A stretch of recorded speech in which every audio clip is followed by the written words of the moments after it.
జరిగిన సార్వత్రిక ఎన్నికలలో ఆంధ్రప్రదేశ్ రాష్ట్రంలో పిఠాపురం నియోజకవర్గం కాకినాడ జిల్లాలో వైఎస్ఆర్సీపీ అభ్యర్థినిగా నాకు అవకాశం ఇచ్చారు.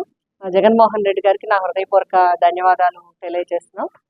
మరి కార్యకర్తలు కానీ, నాయకులు కానీ, గ్రామ గ్రామాన, వార్డు వార్డున, అదేవిధంగా వైఎస్ఆర్సీపీ అభిమానులు కానీ, నన్ను ప్రోత్సహించేవారు కానీ, నన్ను అభిమానించేవారు కానీ, ఒక ఆడపడుచుగా నా వెన్నంటి ఉండి నాకు మరి ఇన్ని ఓట్లు రావడానికి ప్రజల నుంచి నాకు చాలా సపోర్ట్ చేశారు.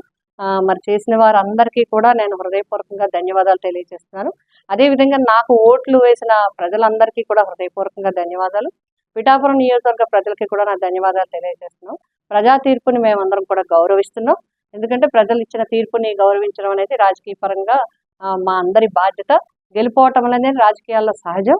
ఒక్కొక్కసారి ఒక్కొక్క పార్టీకి గెలుస్తుంటుంది. ప్రజలు ఎవరిని గెలిపించాలనుకుంటే అదే విజయం అవుతుంది. ఆ విధంగా ఇప్పుడు జనసేన పార్టీ నుంచి ఎమ్మెల్యేగా, పిఠాపురం ఎమ్మెల్యేగా ఎన్నికైన పవన్ కళ్యాణ్ గారికి హృదయపూర్వకంగా శుభాకాంక్షలు తెలియజేస్తున్నాం. ప్రజల ఆకాంక్షలకు అనుగుణంగా తప్పకుండా ఈ నియోజకవర్గ అభివృద్ధికి కృషి చేస్తారని ఆశిస్తున్నాం.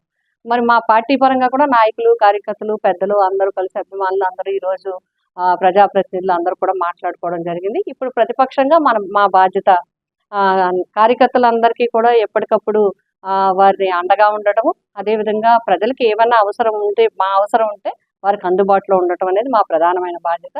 ఆ విధంగా మేము ఎప్పుడూ కూడా మా ప్రతిపక్ష బాధ్యతను పోషిస్తూ రాజకీయ నాయకులుగా ఎప్పుడూ ప్రజలకి అందుబాటులో ఉండే విధంగా ఉండటం అనేది మేమందరం కూడా మాట్లాడుకోవడం జరిగింది. రాబోయే భవిష్యత్తు కార్యక్రమాలు, పరిస్థితులు, అక్కడ ఉండే కార్యక్రమాలు బట్టి మేము నిర్ణయించుకుని ముందుకు వెళ్ళటం జరుగుతుంది.